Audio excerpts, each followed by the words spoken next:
This is Carl at National RV Detroit. I'm going to walk you through this 2018 Winnebago travel trailer. It's a Micro Mini and it's a model number 1700 BH, as in bunkhouse. So I'm going to show you some of the features and how they work, okay? Obviously you have your crank down stabilizer jacks, one on each corner. You have a power awning, outside speakers. This is the vent for the range hood.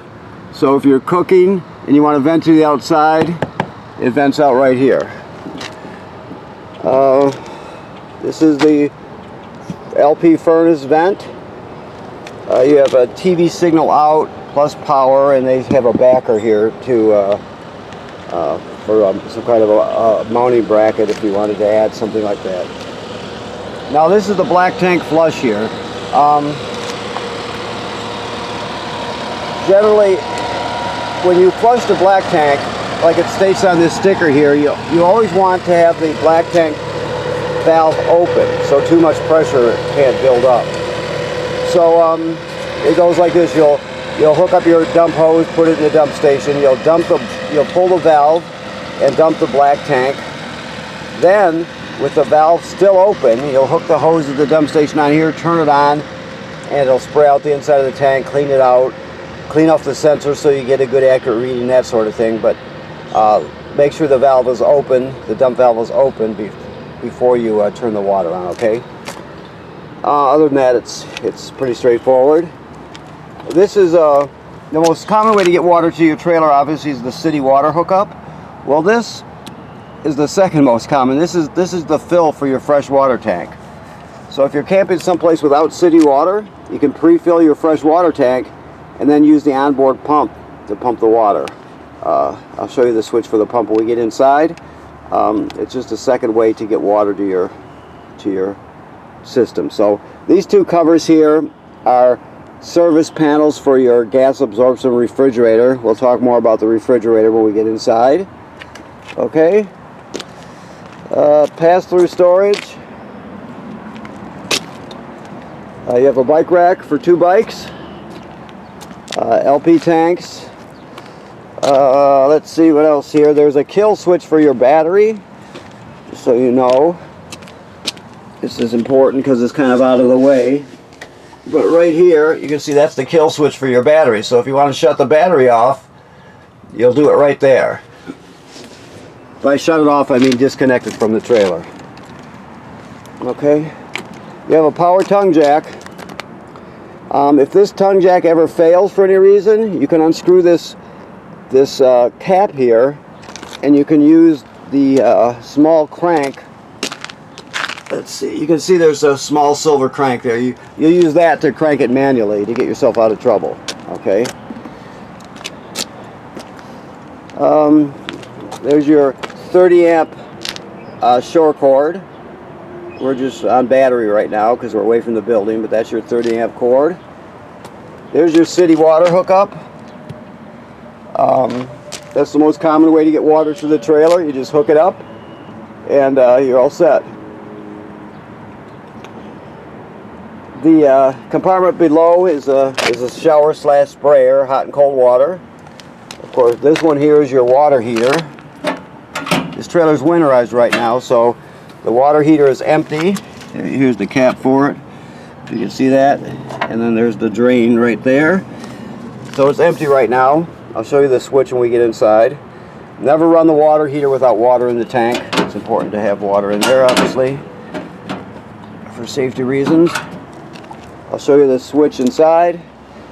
You have satellite through, cable through.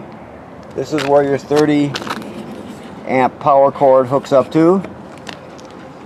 You have a bike door here, or an emergency door, a storage door, whatever you want to call it. It depends on who's talking.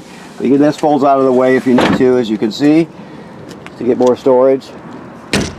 Your dump valves are down here. You have a ladder, which makes it easy to inspect the roof. So you want to go up there periodically and make sure there's no damage caused by like low branches or anything up there. Okay, be very careful, obviously. So we go inside here. Here's your carbon monoxide LP gas detector right there. You got a foam mattress plus storage underneath. Okay, let's see what else we have here. We have your power awning. You can turn it on and off and then extend and retract. Never leave the awning out unattended if you're not going to be at the campsite. Roll it in so it doesn't get damaged by the weather. This is your water panel here. Your water pump is right here. We talked about it. You use the water pump to pump water out of the fresh water tank if you don't have city water. You can also use that water pump to winterize the trailer. To turn your water heater on gas is this switch here.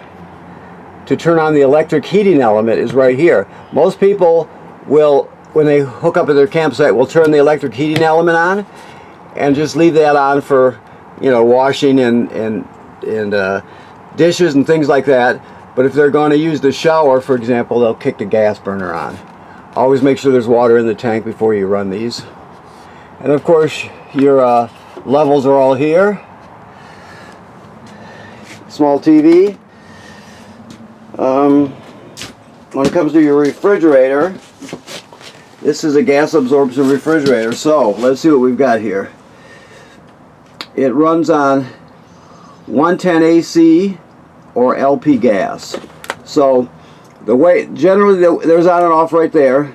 Your selector is right here. So basically you're going to put it on auto. You want the auto to light up. Auto is what auto basically means is electricity. 120 AC takes parameters, so when you put it on auto, it seeks out electricity. If it can't find it, it'll automatically light on gas for you.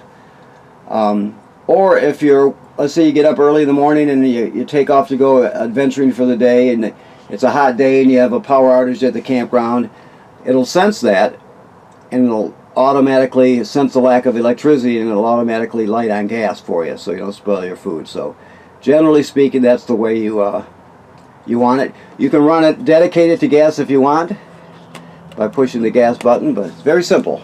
Okay. Alrighty.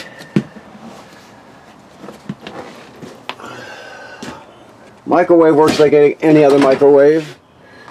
This is the range hood we talked about. Venting to the outside, the fan here, your light here. Your range 2-burner cooktop, you just light with a grill lighter. This is your furnace for your LP furnace. This is the power converter right here. So this converts AC to DC power. So you can see on this side you have regular 110 AC or 120 AC circuit breakers like you see at home, and they're labeled here. Then the 120 AC is converted to 12 volt DC on this side, and you got 12 volt fuses here, and they're all labeled. Okay, so that's where your 12 volts come from. The battery also runs on 12 volt. It stores 12 volt DC. So when you're plugged in to shore power, this device will sense how much energy your battery up on the tongue needs, and it'll keep it charged. It'll trickle as many amps as necessary to keep it charged. When you're pulling down the road, your tow vehicle's alternator will charge the battery. So this charges it, so does your alternator. So this was like I stated, this is the power converter, and it's your distribution panel for AC power. It's an AC to DC converter and a battery charger. Okay. All right. See what else we got here. Your air conditioner has the controls right on it, thermostat, and then your fan speed and air conditioning speed. Of course, your bunks, fan. The toilet has a flush pedal over here. You can't use it dry, so when you get to the campground, you hook up your power and your water. You put a dose of chemical right in the bowl, right? Then you stand on the pedal and hold it down long enough to put at least a gallon of water in the tank below along with the chemical. You can use more than a gallon of water, just don't use less. Most people use more. But you can't run it dry. By running it dry, I mean not using chemical or water in it before you start. So anytime you start with a tank that's been flushed and you're going to start using it, you put a dose of chemical in it and at least a gallon of water. Otherwise it'll get clogged up. It'll be a mess, period. Okay? Your shower here, of course. Skylight. Pretty self-explanatory. Your TV antenna is here. Just rotates. Carbon monoxide detector there also. Okay. And I think that pretty much covers it. I'm looking around here. You have some sound here. Plays discs, AM, FM radio. It has Bluetooth. Okay. So, 2 speaker zones. A is outside, B is inside, I believe. So you're good there. Okay, so I want to thank you for purchasing your trailer here at National RV Detroit. Please remember I said you can inspect your roof. Any place you see caulk or sealant up there you want to take a look at, make sure it's in good shape. Be very careful, of course. And right now this is winterized, so there's no water in the system. It's all antifreeze, so you're gonna, and also the water heater is drained and it's bypassed right now. So before you use it in the spring, you're gonna want to flush the antifreeze out, put the valves up in the back of the water heater in the correct position for the summertime, and fill up the water heater tank before using it. Okay? Thank you very much.